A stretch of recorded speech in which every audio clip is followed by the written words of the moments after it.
Welcome to Ask the Tech Coach, brought to you by the TeacherCast Educational Network. If you are in charge of professional development and looking to build an innovative digital learning experience, this is the podcast for you. Join us each week as we uncover strategies that tech coaches are using to drive their digital transformations one classroom at a time. And now for your host, with over 2 decades of experience working with tech coaches and EdTech companies from all around the world, Jeff Bradbury. Hello, everybody, and welcome to the TeacherCast Educational Network. My name is Jeff Bradbury. Thank you so much for joining us today and making TeacherCast your home for professional development. This is Ask the Tech Coach podcast, episode number 153. And today we're going to be talking about the 3 things that you guys want to be looking to do before the school year starts. And I got to tell you, I'm nervous about this year. There's a lot of things coming up. There's a lot of things going on. But the one consistent thing that we have going for us this year is Sue Vincent is with us today. Sue, how are you today? Welcome back to Ask the Tech Coach. How are you, my friend? I am great. I hope everybody out there is doing great and you are in back to school mode as this episode releases. And I can't wait to hear and see all your comments about how things are going and what your big plans are this year. There are a lot of great things going on. One of those things we're going to be talking about is what is happening tomorrow on August the 10th. We're going to be having the first of our 2 back to school Tech Coach Roundtable episodes. We're going to be talking all about how to create the perfect Tech Coach website. If you guys are out there looking to do something online, creating that perfect Tech Coach website, what's on it, what goes into it, what do you need, and most importantly, what kind of things do you want your teachers to be able to do? We're going to be talking all about that stuff. Head on over to teachercast.net/webinar and register today. It is a free session. And I know we say webinar, guys, but it's not going to be us talking over slides. It is going to be a big roundtable meeting. We're here to talk to each other. We're here to support each other. And if you guys have a great looking Tech Coach website or even one that you're working on, bring it with you. We would love to have you guys. That again is August the 10th at 8:15 Eastern time. If you can't make it, that's okay. We're going to be doing one next week also on Tech Coach newsletters. So don't forget, this week and next week, we got our Tech Coach Roundtable coming back. I hope you guys have a chance to check it out. Of course, all the episodes are going to be archived over at AskTheTechCoach.com, and you can find us on Twitter at AskTheTechCoach. And Sue, we have a fantastic guest on today. I'm very excited. Miss Dana Bingham-Cruz. Dana, how are you today? Welcome to the show. Welcome to Ask the Tech Coach. Thank you. I'm doing well. Tell us a little bit about yourself. Well, I have been in education over 15 years. I'm currently in a K-5 school, a public school, in a southwestern suburb of Chicago as an intervention and enrichment coordinator. I'm looking forward to the school year. I think we have about 15 to 18 days left before our first official day of school. I can't believe it. I know that sounds so cliche. My students, when we were recording this, just got done early, or actually say extended school year, and we're looking forward to some things. But enough about the Edu triplets. We talk about them all the time. Talk to us a little bit about Dana. You are a Google for Education certified trainer, level 1, level 2, but you also get a chance to work with things like Flipgrid, Screencastify, Seesaw, Cami. Why is this important? Because I get this question a lot. Like, why is it important for educators, for coaches, for PD people? Why is it important to go out there and use the summertime to get those badges, get acquainted with things, get up to date on what's new and latest and great in the world of EdTech? Why do you do the things you do? I think it's nice to have options to provide to anyone who's looking for support. If you know a little bit or a medium amount about a lot of different things, then you're able to provide something that's going to work for them and their students. That's great. Yeah, very, very well thought out. And we talk about meeting our students where they are. As coaches, we have to think about that too, of meeting our teachers where they are. So that's a great valid point, Dana. I'm looking forward to a good school year. I just got my assignments, and I'm actually going to be in 2 new buildings, 2 buildings who are changing constantly right now. One building has a brand new principal to it, but a principal who's been in the district for a while and knows what she wants. She's got a reputation. She's got a lot of good things going on. The other building at the time of this recording doesn't have a principal yet, doesn't have an assistant principal yet, and is in a little bit of a state of flux. And I absolutely love the fact that I am able to have the opportunity to go into these two buildings and help two new administrators and two new administrations really create their vision, come up with it, help their teachers out. There's other instructional coaches in these buildings, so I know I'm going to be able to get a chance to work with these people, mentor these people, work side by side to help teachers move forward. I'm looking forward to it, but there's a couple things that we need to be thinking about before that school year starts. Sue, you and I have been talking about this for a while. Even our last episode was, those conversations that we want to do. But really, even as we're setting up those conversations, there's one important thing that I think everybody needs to be doing before they get back to school. Sue, what is that one most important thing that tech coaches or really any educator these days needs to be working on? Well, you need to start by getting organized. You've had the previous school year, you found out what worked for you, what didn't work for you. You've had the summer to kind of regroup, or at least the last couple of weeks to start thinking about regrouping after you've enjoyed some time off. So getting yourself organized as you get ready to start the year, because you can't mentor those teachers unless you yourself have some kind of organization and good approach there. So Dana, how do you go about as a coach, as a leader, as a mentor to start organizing yourself in the new year? The first thing I actually did a couple of weeks ago was to set up my calendar. I both have a paper calendar because I'm still a little old school sitting right here next to me. But I also have a digital calendar too, of course. So I was just getting those all set, making sure I'm marking down dates that they've already told us about, or important meetings or important events, and setting up your calendar that your staff members, your colleagues, anybody you support can sign up for support or to work with you is also very important. Getting that set before you even start the school year so they know exactly where to go to call upon you for help. So what does that mean? Does that mean that you're in, let's say, Google Calendar and you're making those appointment slots? Does that mean that you're blocking off time? Does that mean you're creating booking forms? Like what does get your calendar organized? What does that look like to you? I prefer to use Google Sheets, actually. Okay. Google Calendar is very rigid. I would have to go in and set up the time slots, and then it would have to be this exact rigid amount of time that people could only sign up for, where in the elementary land, and especially in a building where you have kindergarten teachers all the way up to fifth grade teachers, everybody can be extremely on different various schedules. So it needs to be extremely flexible, like Google Sheets is. I like that idea, right? Because doing Google Calendar does take time. It doesn't really look as pretty. And to have something like Google Sheets where you can put it all together, I like that idea, right?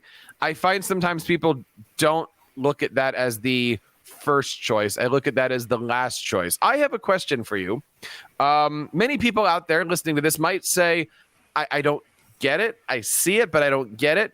Would you be able to share that Google Sheets with us? And maybe what we can do is we can put it in the show notes here under episode 153 with one of those /copy things. And anybody who wants it, they can download it. Would you be willing to share that with our audience? Absolutely. I have a template for myself that I can just share out, that I make a copy of every year myself. So I'll just share that one out. Nice. Awesome. So getting that calendar organized is one of those things as far as the organizational structure. But Sue, there's a few more that I feel like we've already talked about this one, maybe a few weeks ago when we talked about getting organized at the end of the school year. But I bet you not everybody took this advice. What is that other thing that we need to be thinking about organizing? Right. If you haven't already done this yet before summer started, now would be the time to start doing that, is organizing your drive, whether you're using OneDrive, Google Drive, whatever you're using, get it organized so you can find your files. Yes, I know in Google Drive you can search for your files, but there's those of you out there like me who like to have the folders and like to have them color coded. If you've been listening to me for very long here on this podcast, I love my colors. So color code those folders, or whatever makes you happy, makes you be able to find those files quickly. Because, inevitably when a teacher or administrator is asking you for something, you don't want to be just perusing around and fumbling around looking for it. You want to have some kind of visual idea of where to find that file. I totally agree. And that's something that I recently did. I didn't go as in detail, maybe as Sue, maybe you would go. I created an archive folder and I just dumped everything in there. But at least I cleaned my drive. And I got things out. I did delete a lot of stuff. My suggestions would be things like unstar or unfavorite everything, remove tags, clean your inbox. But that mighty archive folder is great if you're going to go and color code things. That's great. I mean, I love color coding things. I guess I do it. It's what is it called? The Hansel and Gretel effect, where every folder inside of a folder is like a different color. So I just follow the blue folders and I get to a certain thing. Or if I follow the red folders, I get to a certain thing. I don't know. I'm kind of weird like that too.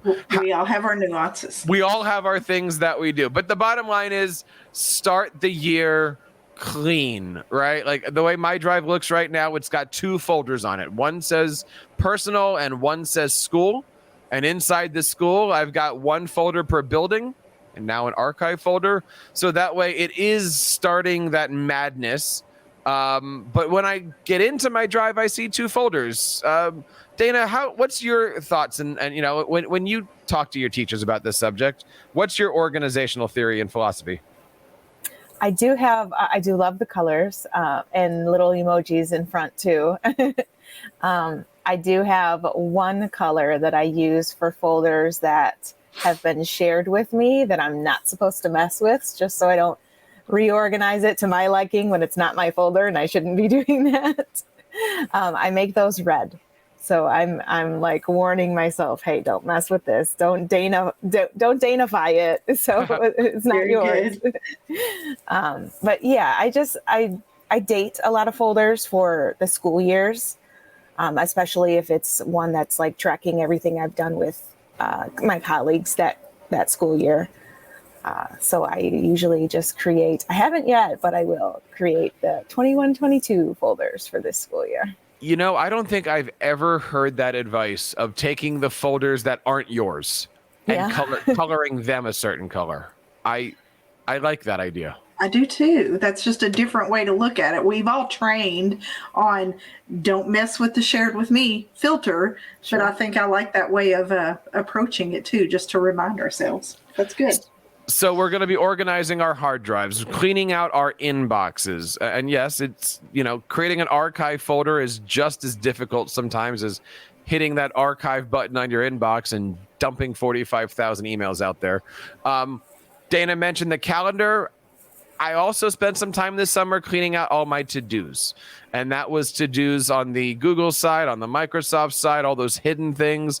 Just wipe it clean, take a deep breath and move on. So number 1, get yourself reorganized, refocused, everything. Now, the next thing, Sue, kind of ties back to last week's episode that we had.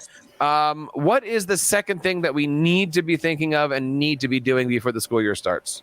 Well, like Jeff said, we went into a lot of detail on these conversations last week, but get those meetings set up with your administration. They need to happen. That's a huge top priority. Get them set up as soon as you can. If a principal is assigned to that building, contact them now and because they're going to be having staff meetings. You're going to want to be invited to those staff meetings. Get on that now and get it going. What's your thoughts on this, Dana? Do you have meetings? Do you set up times to talk to principals, administrators, teachers, etc.? For sure. We want to make sure that we're on the same page and we're thinking along the same lines as far as goals that we have for the year, for staff and students for that matter. You just want to make sure that everything's in line and at least an outline for what you believe the year will be. And it doesn't have to be face to face. If you got 10 minutes, you can hop on a Teams call, right? We can do something like that, and just, hey, how you doing, right? I recommend getting in with your principals. I definitely recommend getting in with some of those general teachers. I understand not everyone's checking their email, but at least poke them. If you've got a bunch of lead teachers, just say, hey, how you doing? How's the summer? We've said this before. I think we said this last week. They don't have to be business calls. Just No. Sue, how's your summer? How's your family going? I just wanted to check in. Right. You don't want to let them forget that you're there for them. Like Jeff said, it doesn't have to be a business call. It doesn't have to be a business email. Check in, see how they're doing, how they're feeling. And that'll help. Just hearing their voice or seeing their tone in their written reply will give you a little bit of feedback of just how to approach the beginning of the year. And the also thing it might give you is the idea of, oh, that person's not coming back. Yes. I now have to do extra planning, or I might now have to think, okay, this person isn't coming in. Who else isn't coming in? Things like that. Dana, what do you think about all that? Yeah, I actually just met with one of the fifth grade team leader from this my previous building, and helped her with a few googly things, and then just chatted and caught up, and it was over Zoom. It wasn't even in person. She's about to have a baby, so we were talking about all that stuff. So it was both school related and just a quick catch up. I like working with new teachers. I like working with new administrators for one reason. I feel weird saying this, but if I'm working with Sue, the idea is, Sue, this is how this works. But if Sue's a new person, I can say, Sue, this is how we do things. And it's a little bit easier to kind of get them and train them and mold them and do all that other wonderful stuff. So I know this is the time where you're getting new people, and, it doesn't have to be, Sue, I'm looking forward to the school year. Aren't you? See ya. It could just be, hey, Sue, how is the family doing? How's everything? And right. just trying to start those relations, those non-EdTech relations, if you will, start them now. So that way, when you see them on that first day of school, it's, hey, Dana, how was that trip to somewhere, right? All things going on there. So number one, let's work on really getting ourselves organized. And number two, set up those meetings, shoot out those emails, or at least write them. You can put them in a canned email and say, hey, and that way on September 1st, you just blast them out as you will. Now, the other thing that we want to hit today, the third thing, and I think this is one of those most important things, is getting yourself organized. Sue, what are some of the things that we want to be thinking about putting together, reorganizing, updating? What do we want to be thinking about for ourselves and really so that way we can start the year the right way? Well, you're going to be thinking about what you're going to be training on, what topics you're going to cover this year with your teachers and administrators. So you want to go ahead and start creating those templates now, or those forms now that you're going to use, whether it's going to be a walkthrough form to collect what's going on, or your coaching website, or your coaching newsletters that you're going to hear more about in the next few weeks. So, start getting at least the templates ready. You may not have the content ready for it yet, but get the template, get organized the way you want to arrange these so that you're ready to plug in the content with whatever topics you're going to be covering with your teachers this year. I would even go as far as saying, if you have a website that you're creating and you think it's awesome and you've got thousands of examples, pull some. Right? Like, teachers don't want to start that day, that first week in school, and be overwhelmed by your EdTechiness. Dana, I see you shaking your head here. Do you have a philosophy for things like newsletters, websites, things that we get excited about as googly people, and the teachers are like, dude, I just got to get myself into my classroom? Not yet. What's your thoughts on that? When is a good time to introduce the controlled chaos that is a newsletter or a website? Sure. I actually have quite a few years started off the school year just by going in and being an extra set of hands. If you're there to show the teachers that you've got their back in more ways than just EdTechiness, then they're more likely to turn to you when they need support for your ed techiness. I've just sat and read to their kids so they could organize papers, or, so they could set up the next lesson plan, or I've just done just simple things like that just to get my foot in the door, especially when I was in the new building. I just wanted to get my face out there and have people know that I was there for more than just ed tech stuff. I think that's a good piece of advice. Sue, what are you doing as the school year starts to show off and showcase what's great, but you don't want to be overwhelming these people? Yeah, absolutely. I've been composing my introductory emails. I mean, they all know who I am, obviously, but new teachers don't. So, I start out that email and remind who I am, what I do, and then kind of give them just 3 to 4 highlights of the things they need to know from me to start the year, to hopefully not overwhelm them. So I've been working on my intro email, getting that ready to send out next week. They'll be back and we're getting that ready to go. And then, like we talked about, just tracking tools, looking at that monitoring tool of when I'm meeting with a teacher of we covered this, and this, to be able to use that data for administrative documentation and evaluation purposes, and so on and so forth. Guys, we want to know what you think about these things. And some of these seem obvious. Some of these things are designed to make you go, oh, I should be thinking about that now. Oh, it's the beginning of August. Oh, 18 more days. But these are so important to know and to think about. And I know we've got a lot of coaches who are listening to this who are starting the year off for the first time. And we are so thankful for you to be joining us. This is Ask the Tech Coach, and we do drop these shows every single Monday. You can find out more information about the show over at askthetechcoach.com. But wait, we do have a bonus thing here. Sue, what is that bonus item? What else do tech coaches need to be thinking about doing and getting ready for that school year? So update your own training, whether it's training for your own self by developing a PLN of other tech coaches out there. And we spent some time talking about that in last week's episode.